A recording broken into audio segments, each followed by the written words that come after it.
We don't want the doctor or the nurse to be addressing spiritual struggles. We want the chaplain to be doing that. The chaplain is trained across all religions and can address the needs of the person regardless of their particular religious faith.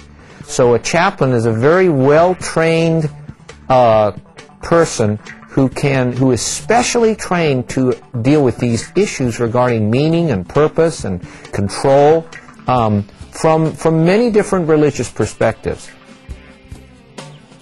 In many cases, simply the opportunity to address these questions allows patients to open up. This outlet to express worries and deepen their sense of meaning in life is in itself beneficial to a person's health. This is something that doctors can do themselves. I think that many patients, by simply responding to the doctor's questions about their religious beliefs, enables the person to talk about these spiritual struggles, and that by itself does the person good. In 1986, Dr. Koenig and their team visited 1,718 participants and measured interleukin-6 as a principal indicator of immune system strength.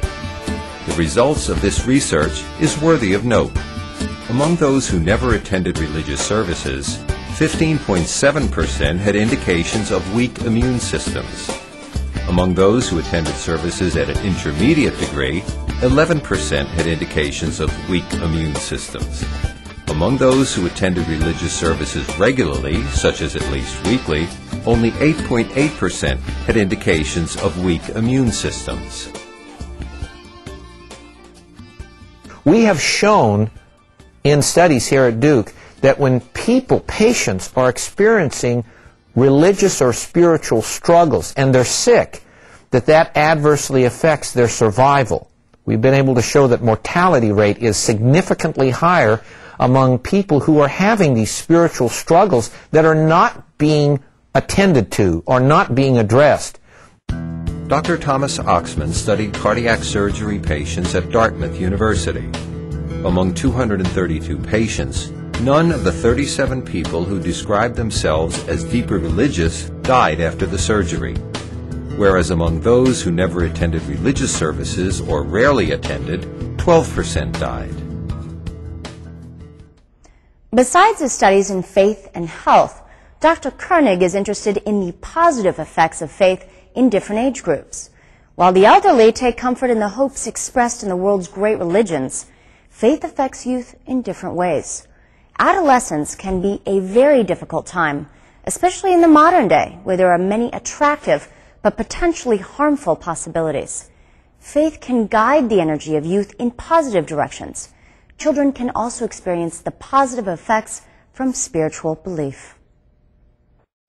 Dr. Koenig's book, Aging with God, summarizes his extensive studies on the positive effects of religion on the mental and psychological health of the elderly.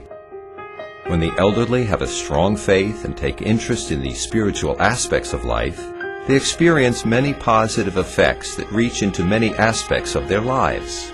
People who are more engaged in religious activities, particularly attending religious services, being part of the faith community, they experience less disability over time because of their religious beliefs and their religious involvement. They develop illness less frequently. They tend to live longer. They have more social support. They have both a longer and a better quality of life if they are more religiously involved, particularly in later life. One key for a better quality of life as a person ages is to have a solid religious perspective on death. Every religion has teachings about the meaning of death, which is available to everyone. You know, when a person is not as distracted by other things in life, that those who have a religious faith simply do better, simply cope with aging better, and maybe not look forward to death, but at least see death as something natural and something that, a reuniting with loved ones and seeing God for the first time and being able to understand why things have happened in life. And as you grow older, having that belief system just makes life a lot easier as you lose your friends and your loved ones. It's just a temporary separation, and there is a better life ahead. A spiritually oriented life is beneficial during all stages of life, bringing people through developmental transitions with meaning and purpose. The elderly benefit from personal faith, family values, and social cohesion. The young may benefit from the same things, but they also have their own unique needs that arise out of our culture. There is no doubt that young people go through a lot of stress, particularly in this culture, this Western culture, where there are so many choices, so many options, so many distractions that are so powerful. When both youth culture and family emphasize material success, physical strength, and beauty, a tremendous peer pressure develops that can sidetrack young people onto destructive paths. There are the drugs and the alcohol that are just available.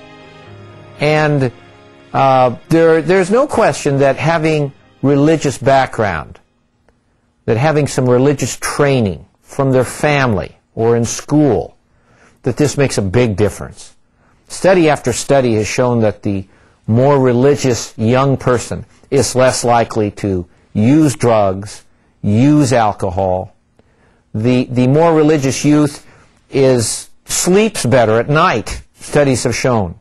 Better sleep patterns. They eat better. Diet is better. They wear their seat belts in the car more often. In many ways, their health behaviors are affected by their religious beliefs. Although Duke University's position is not unique within research on the effect of spirituality, they are exploring previously unaddressed areas. One especially new area is regarding the effect of spirituality on children's lives. One particular example of this is how children cope psychologically with the loss of a parent, friend, or loved one. To my knowledge, I don't know of any study that has looked at the child. Now, there have been studies looking at the parents who have lost a child and how that affects their religious beliefs and how they cope, etc. But the effects of loss of a parent on a child and the effect that that has on their religious beliefs, that's one that I don't think has been done yet. Due to the sensitivity of the subject, it is very difficult to conduct systematic studies with underage individuals. Nevertheless, his other studies convinced Dr. Koenig that even for children who lose a parent, it is possible for strong faith to positively affect them. If that parent very much emphasized religion to the child, then the loss of that parent, it will fit into the belief or worldview of that child much easier, that they're only temporarily separated from mom or dad, and that they will see them someday, and they can pray to God, and God is taking care of their parents, or they can even talk to their parents, because they're really not gone. Their spirit is still here, still alive. We thank Dr. Koenig for sharing his insights with us about the positive effect of faith and prayer on healing.